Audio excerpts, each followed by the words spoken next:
வணக்கம் சார். வணக்கம். சமீபத்துல இஸ்ரேல் ஈரான் டென்ஷன்ஸ் பார்க்குறோம். இந்த மாதிரி உலக நாடுகளில் சில பிரச்சனைகள் வரும்போது தங்கத்தினுடைய மதிப்பு உயர்றதை நம்ம பார்க்குறோம். ஆனால் இன்னொரு பக்கம் வெள்ளியும் அதே மாதிரி உயர்ந்துட்டே இருக்கு அப்படிங்கிற தகவல்களை பார்க்க முடியுது.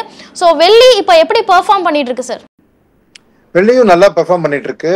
ஆக்சுவலா ரெண்டுமே நல்லா பண்ணிட்டு இருக்கு. கடந்த 5 வருஷம் பாத்தீங்கன்னா உங்களுக்கு வெள்ளியோட விலை கிட்டத்தட்ட ஒரு 20% per annum வளர்ந்துருக்கு. ஸோ கோல்டும் இந்த மாதிரி நல்லா பண்ணிருக்கு. பட் கோல்டு என்னன்னா ஒரு 10-15 வருஷம் டைம் ஃப்ரேம்லேயே ஒரு 10-12% per annum ரிட்டர்ன் கொடுத்துருக்கு. ஸோ கோல்டு ஒரு லாங்கர் டேர்ம்ல நிறைய பர்ஃபார்ம் பண்ணிருக்கு. சில்வர் ரீசெண்டா அது பர்ஃபார்ம் பண்ண ஆரம்பிச்சிருக்கு. அப்பயும் ஆனா இன்னமும் பாத்தீங்கன்னா கோல்டு வந்து ரீசெண்ட் பர்ஃபார்மன்ஸ்ல இன்னமும் சில்வரை பீட் பண்ணிட்டு இருக்கு. ஓகே, சில்வர் இடிஎஃப் எடுத்துக்கிட்டோம் அப்படின்னா லாஸ்ட் 5 இயர்ஸ்ல நல்ல ரிட்டர்ன்ஸ் கொடுத்துருக்கு. கோல்டு அவுட் பெர்ஃபார்ம் பண்ணிருக்கு அப்படிங்கிறதையும் பார்க்க முடியுது. ஸோ என்ன மாதிரியான ஃபேக்டர்ஸ் சில்வரை எப்படி பெர்ஃபார்ம் பண்ண வைக்குது சார்? ஸோ ஒன்று வந்து இல்லை 3-4 விஷயம் பார்க்கணும். ஸோ ஃபர்ஸ்ட் வந்து கோல்டு சில்வர் ரெண்டுமே ஆங்கிலத்தில் வந்து ப்ரெஷியஸ் கமாடிட்டின்னு சொல்லுவாங்க. அதாவது ரொம்ப மதிப்புள்ள ஆனால் ரொம்ப ஸ்கேர்ஸாக இருக்கிற கமாடிட்டி தான் ப்ரெஷியஸ்ன்னு சொல்லுவாங்க. ஸோ உலகத்தில் நீங்கள் ஒரு பூமிக்கு அடியில் வந்து ரிசோர்ஸஸ் பார்த்தீங்கன்னா ஆக்சுவலாக சில்வரோட ரிசோர்ஸஸ் தான் அதிகம் கோல்டோட கம்பேர் பண்ணுது. ஸோ கோல்டுக்கு ஒரு ஸ்கேர்சிட்டி வேல்யூ இருக்குது. அது சில்வரோட அதிகமாக ஸ்கேர்ஸ் அந்த அளவுக்கு இல்லை. ரைட்டா? ரெண்டாவது விஷயம், கோல்டுக்கும் சில்வருக்கும் கம்பேர் பண்ணி பார்த்தீங்கன்னா கோல்டுக்கு வந்து பெரும்பாலும் ஒரு ஜுவல்லரியில் ஒரு பயன்படுத்துகிறாங்களே தவிர மற்றபடி ஒரு யூஸ் இண்டஸ்ட்ரியல் யூஸ் அதிகமாக கிடையாது. வேற சில்வர் பார்த்தீங்கன்னா அந்த காலத்தில் ஃபோட்டோகிராஃபியில் ஆரம்பிச்சது. பட் இப்போ வந்து இந்த புதுசாக க்ரீன் எனர்ஜின்னு சொல்கிறாங்க இல்லையா, electric vehicle, solar photovoltaic cells, இதுலலாம் வந்து சில்வர் ரொம்ப தேவைப்படுறது. ஸோ இன்னைக்கு பார்த்தீங்கன்னா அந்த டிமாண்டும் கிட்டத்தட்ட ஒரு 15-20% per annum வளர்ந்துருக்கு.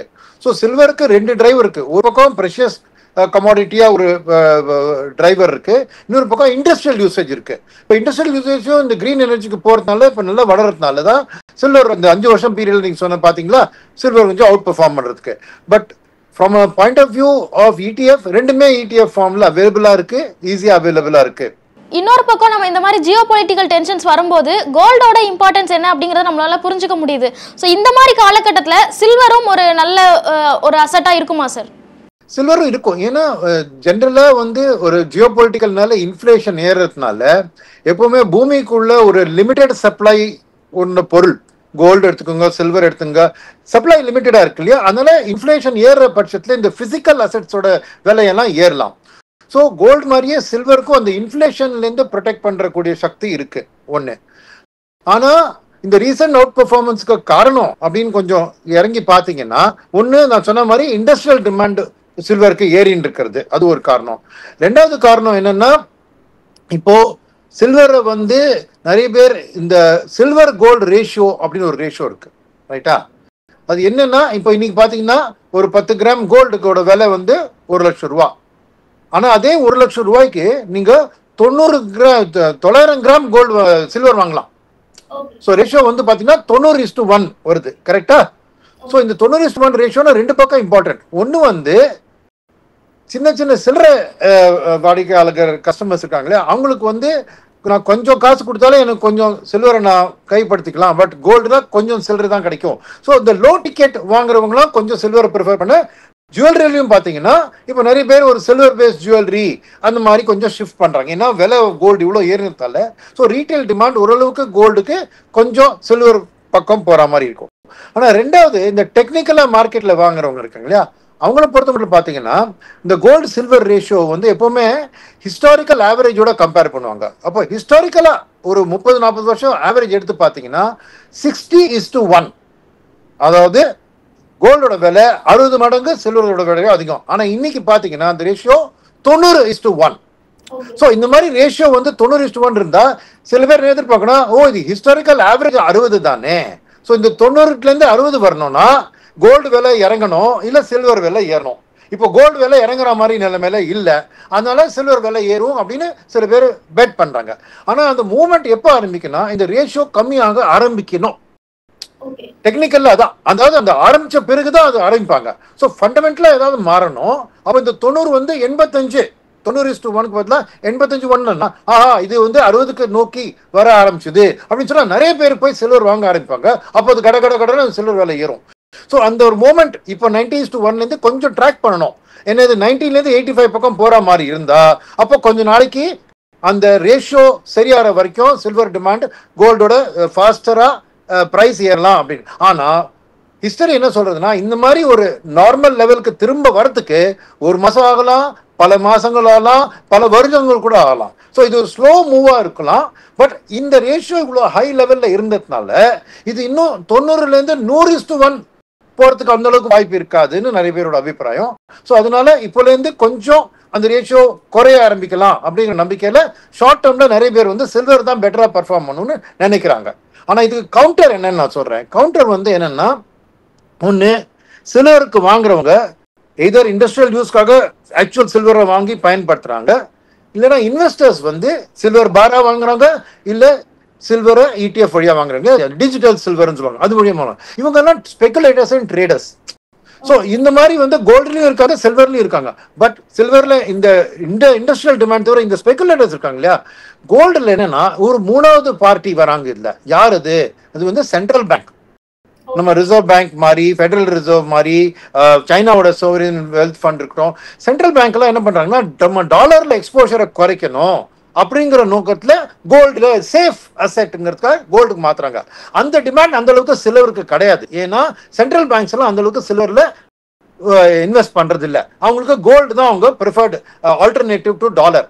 ஸோ அந்த கோல்டுக்கு இப்போ அந்த இஸ்ரேல் ஈரானோட சண்டைனால, அந்த குளோபல் அன்சர்டனினால நிறைய பேர் இந்த மாதிரி ஒரு சேஃபர் அசெட்டுக்கு மூவ் பண்றக்கூடிய வாய்ப்பு இருக்கு. அந்த அளவுக்கு சில்வருக்கு கிடையாது. ஸோ அது ஒரு கவுண்டர். ரெண்டாவது, ஈவன் ரீட்டைல் பீப்புள் பாத்தீங்கன்னா டிமாண்ட் ஃபார் கோல்டு, இப்போ ஃபெஸ்டிவல் சீசன் வருது, மேரேஜ் சீசன் வருது, அப்போ கோல்டு வாங்குவாங்க. ஆனா அதுல ஏன் அவங்க கோல்டை ப்ரிஃபர் பண்றாங்க? விலை அவ்வளவு அதிகமா இருந்தாலும் கோல்டை நீங்க கோல்டு லோன் மூலமா ஈஸியா லிக்விடேட் பண்ணி கேஷ் அக்சஸ் பண்ணலாம். ஏதோ ஒரு லோக்கல் பான் புரோக்கர் போகலாம், இல்ல முத்தூட் ஃபைனான்ஸ் மாதிரி போகலாம், இல்ல பேங்க்ஸ் கூட இன்னைக்கு கோல்டு லோன் கொடுக்குறாங்க, NBFCஸும் கோல்டு லோன் கொடுக்குறாங்க. ஸோ கோல்டு வாங்கிட்டா இனிமே எனக்கு பணம் தேவைப்பட்டா நான் அதை போய் அடகு வச்சு பணம் வாங்கிக்கலாங்கிற ஒரு நம்பிக்கை. ஆனா சிலருக்கு அந்த அளவுக்கு இல்லை. நீங்க சில்வரை தூக்கி ஒரு பான் கடையில் போயிட்டு எனக்கு லோன் கொடுனா அவ்வளவு ஈஸியா கிடைக்காது. ஸோ கோல்டுக்கு இருக்கிற ஃபேவரபிள் ஃபேக்டர்ஸ் சென்ட்ரல் பேங்க் வாங்குறதும் இந்த ரீட்டைலா அதை லிக்விஃபை பண்றதுக்கு லோன் மூலமா பண்ணலாம். வேற சில்வருக்கு டிரைவ் பண்றது இண்டஸ்ட்ரியல் டிமாண்ட் ஒரு பக்கம், இன்னொரு பக்கம் அதோட யூனிட் பிரைஸ் கம்மியா இருக்கிறதுனால சில ரீட்டைல் சில்லற வாடிக்கையாளர்கள் கொஞ்சம் சில்வர் வாங்கலாம். ஸோ இந்த கவுண்டர் பேலன்ஸை பார்க்கணும். பட் முக்கியமா அந்த ட்ரெண்ட் 90:1 85-80 பக்கம் போற மாதிரி இருந்தா அப்போ ஒரு ஷார்ட் டேர்ம்ல கொஞ்சம் சில்வரோட விலை இம்ப்ரூவ் ஆக வாய்ப்பு இருக்கு அப்படின்னு சொல்லலாம். சில்வர் ETF ஓட AUM கடந்த 2 வருஷத்துல 9 மடங்கு அதிகரிச்சிருக்கு அப்படின்னு சொல்றாங்க. ஸோ ஒரு ETF நம்ம பார்க்கும்போது இது ஒரு லாங் டேர்ம்கான ட்ரெண்டா இருக்க போகுதா, இல்லைன்னா ஷார்ட் டேர்ம்ல இந்த கோல்டோட விலை உயர்ந்ததுனால ஒரு ஷார்ட் டேர்ம் ட்ரெண்டா தான் இதை புரிஞ்சுக்கணுமா சார்? எனக்கு தெரிஞ்சு இது ஒரு ஷார்ட் டேர்ம் ட்ரெண்ட். ஏன்னா சில்வர்ல ஆக்சுவல் இண்டஸ்ட்ரியல் டிமாண்ட் ஃபார் சில்வருக்கு அவங்க ஆக்சுவல் சில்வர் வாங்குவாங்க, அவங்க எல்லாம் ETF வாங்க மாட்டாங்க. கரெக்டா? ஸோ இந்த ஒரு இன்வெஸ்ட்மெண்ட், ஒரு ஸ்பெகுலேட்டிவ் டிமாண்ட் தான் ETF வாங்குறாங்க. ஏன் ETF வாங்கி சில்வர் பாரா வாங்கி சில்வர் ஜுவல்லரியா வாங்க மாட்டாங்கன்னா, சில்வர் ஜுவல்லரி வாங்கினா மேக்கிங் சார்ஜஸ், வேஸ்டேஜ், அதோட லாஸ் வரும். ஸோ அதனால டெஃபினட்டா இன்வெஸ்டர்ஸ் பார்க்கும்போது சில்வரா அதை யூஸ் பண்ணுறாங்க. இன்னொன்னு இந்த சில்வர் பாரா வாங்கினா மேபி வேஸ்டேஜ் கம்மியாகலாம், பட் அப்படியே ஸ்டோர் பண்றதுக்கு ஒரு காஸ்ட் உண்டு இல்லையா, எங்கேயாவது ஸ்டோரேஜ்க்கு. அதனால பெரிய பெரிய இன்வெஸ்டர் ஸ்பெகுலேட்டர்லாம் ETF மூலமா தான் உள்ள என்டர் பண்ணுவாங்க. ஸோ இந்த ரீசெண்ட் ரைஸ் நான் சொன்னதுக்கே காரணம் இந்த இன்வெஸ்ட்மெண்ட் டிமாண்ட் தான். அவங்க எதிர்பார்க்கறாங்க சில்வர் விலை ஏறும், அதனால வாங்குறாங்க. பட் நாளைக்கே உங்களுக்கு இந்த சில்வர் விலை இறங்குற மாதிரி இருந்தா அது தடதடன்னு போய் விற்கிறதுக்கும் வாய்ப்பு இருக்கு. ஸோ அதனால இந்த ETFல இந்த ஷார்ப் இன்க்ரீஸ் இந்த ஒரு ரேஷியோவை ட்ராக் பண்ணி இந்த ஒரு இது பார்க்கறவங்க தான் பண்றாங்க தவிர இது சஸ்டைனபிளா சில்வர் ஒரு லாங் டேர்ம் அசெட்டா நான் ட்ரீட் பண்ண மாட்டேன். ஏன்னா compare to gold, silver high reward high risk, gold more stable. So அதனால இந்த ஹை ரிவார்டு கிடைக்கும் போது பணம் நிறைய வரும், ஹை ரிஸ்க் தெரியும் போது ETF ரெடீம் பண்ணிட்டு வேற ஏதாவது அசெட்டுக்கு ஷிஃப்ட் பண்றதுக்கு வாய்ப்பு. ஸோ இந்த ETF ஓட இன்ஃபோ ஒரு சஸ்டைனபிளா வளர்ந்துட்டே இருக்கும்னு சொல்ல முடியாது இன்னைக்கு. இந்த क्वेश्चन பார்க்கும்போது இன்னொரு ஒரு क्वेश्चனும் வருது. என்னன்னா ETF சூஸ் பண்ணும்போது அது என்ன ETF இருந்தாலும் சரி AUM சைஸை நம்ம கன்சிடர் பண்ணுமா சார்? கண்டிப்பா வேண்டாம். ஏன்னா ETF என்னன்னா டைரக்டா போய் அந்த கோல்டோ சில்வரோ வாங்கிடுறாங்க. ஸோ AUM சைஸ்னால, ஏன்னா ETF எல்லாம் எப்படியும் எக்ஸ்பென்ஸ் ரேஷியோ லோ. ஒரு மியூச்சுவல் ஃபண்ட்ல நீங்க பெரிய ஃபண்ட் வாங்கினா எக்ஸ்பென்ஸ் ரேஷியோ கம்மி, சின்ன ஃபண்ட்ல போட்டா எக்ஸ்பென்ஸ் ரேஷியோ அதிகம்னு நீங்க யோசிக்கலாம். பட் ETFல எப்பயுமே எக்ஸ்பென்ஸ் ரேஷியோ ரொம்ப கம்மி தான். அதனால லார்ஜ் ETF ஸ்மால் ETF உங்களுக்கு கவலைப்பட வேண்டிய அவசியம் இல்லை. ஏன்னா அந்த பேக் எண்ட்ல அந்த ஆக்சுவல் கோல்டு ஆக்சுவல் சில்வரோட பேக்கிங் இருக்கணுங்கிறது நிச்சயம். ஸோ பெரிய இடிஎஃப்ல அப்படி பண்ண முடியாத நிலைமை வந்ததுன்னா அவங்க க்ளோஸ் பண்ணிடுவாங்க ஃப்ரெஷ் இன்ஃப்ளோஸ்க்கு. அவங்க இன்ஃப்ளோஸ் எடுத்துக்கிறாங்கனாலே அவங்களுக்கு பேக் எண்ட்ல கோல்ட்ஸுக்கு ஒரு கான்ட்ரா இருக்குன்னு அர்த்தம். அதனால சைஸ் ஆஃப் தி இடிஎஃப் வச்சு நம்ம ஒன்றும் டெசிஷன் எடுக்க வேண்டாம். சில்வர் பத்தி பேசும்போது இது ஒரு ஷார்ட் டேர்ம் ட்ரெண்டா இருக்க தான் பாசிபிலிட்டி இருக்கு அப்படின்னு சொல்றீங்க. இன்வெஸ்டர் பெர்ஸ்பெக்டிவ்ல இப்போ என்ன மாதிரியான இன்வெஸ்டர்லாம் இதை கன்சிடர் பண்ணலாம் sir?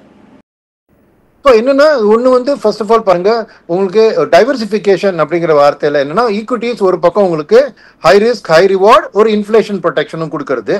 At the same time டெட்ல வந்து உங்களுக்கு லோ ரிஸ்க் லோ ரிவார்டு இருக்கு இல்லையா.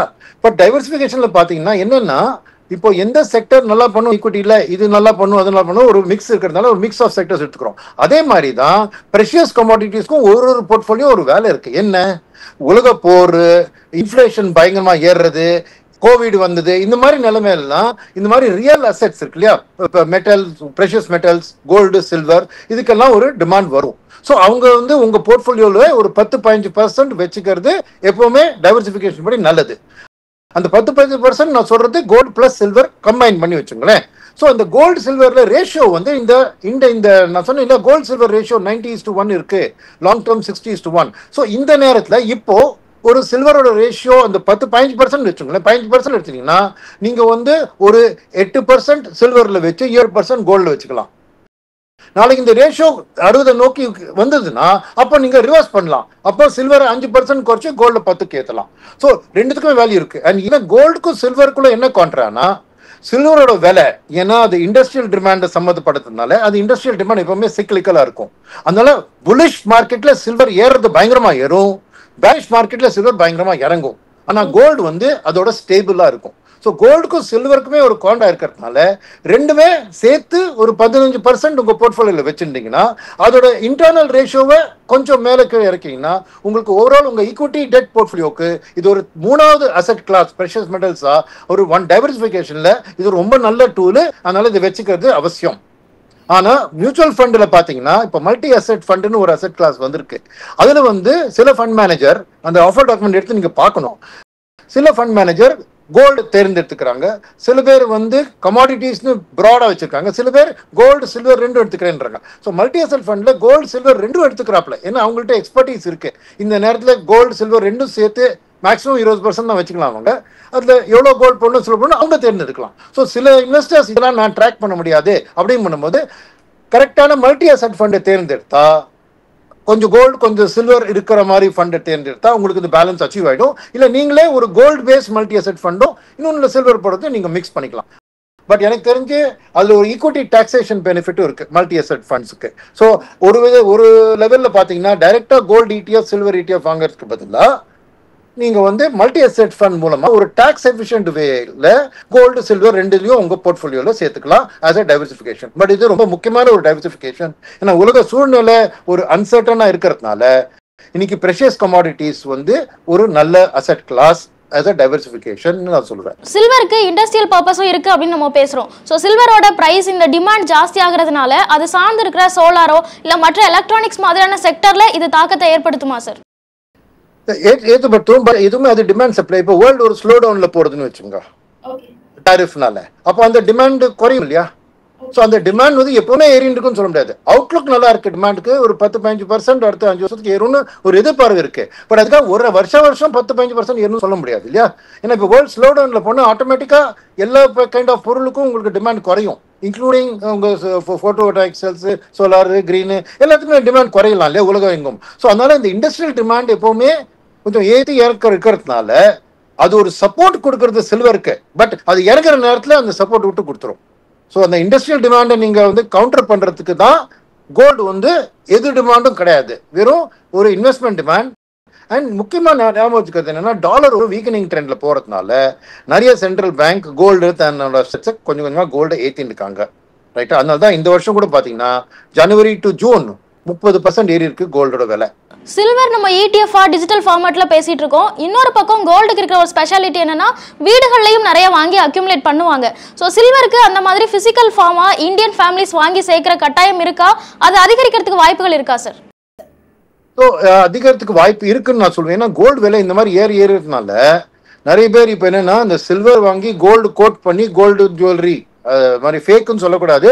பட் நிறைய பேர் இந்த கோல்டு கோட்டட் ஜுவல்லரியில மாத்துறாங்க. ஏன்னா ரொம்ப ஏழையா இருக்கவங்க, அவங்களால அஃபோர்ட் பண்ண முடியாது. ஆனா ஒரு கல்யாணம்னு வந்துட்டா ஒரு கூடிய ஒரு வளையல், ஒரு நெக்லஸ் ஏதாவது போட்டு தானே ஆகணும். ஸோ ரொம்ப போரர் அசெட் கிளாஸ்ல இந்த கோல்டு சில்வர் ரேஷியோ ரொம்ப கோல்டு ஃபேவர்ல போனதுனால ஓரளவுக்கு இவங்க அந்த ஏழை மக்கள்லாம் சில்வர் ஜுவல்லரியை பயன்படுத்தலாம் அப்படிங்கிற ஒரு நினைப்பு வரலாம். அதனால எனக்கு சில்வர் ஜுவல்லரியும் வருது. ரெண்டாவது வந்து ஃபேஷன் ஜுவல்லரி அப்படின்னு பார்த்தீங்கன்னா அதில் வந்து உங்களுக்கு சில்வரோட இது ஃபேஷன் ஜுவல்லரியில் நல்ல டிமாண்ட் ஏறிண்டு இருக்கு மாடர்ன் இதில். ஏன்னா அது ஒரு மாதிரி நல்லா ஃபைனாக அதை வந்து ப்ரிண்ட் பண்ணலாம். ஸோ டெஃபினட்டாக உங்களுக்கு ஜுவல்லரி லெவல்லையும் at the lower end bottom of the பிரமிட்னு சொல்லுவாங்க இல்லையா, அங்கே வந்து கோல்டுக்கு பதிலாக கொஞ்சம் சில்வர் வாங்கி பயன்படுத்துகிற ஒரு ட்ரெண்ட் ஆரம்பிச்சிருக்கு. அது கொஞ்ச நாள் சஸ்டெயின் ஆகும், அதை பற்றி டவுட் பண்ண. ஆனால் நான் சொன்ன மாதிரி அது போய் அடகு வச்சு அதில் பணம் அதுலேருந்து பாரோ பண்ணுறக்கூடிய சக்தி இன்னும் சில்வருக்கு வரல. சில்வர் இன்வெஸ்ட்மெண்ட்டை பற்றி நிறைய யூஸ்ஃபுல்லான தகவல்கள்லாம் கொடுத்துருக்கீங்க. ரொம்ப நன்றி சார். ரொம்ப நன்றி. மேலும் ஈடி தமிழ் சேனல்ல வரப்போகும் பிசினஸ் மற்றும் அது ரிலேட்டடான வீடியோவை பார்க்க உடனே கீழே இருக்க சப்ஸ்கிரைப் பட்டனை கிளிக் பண்ணுங்க.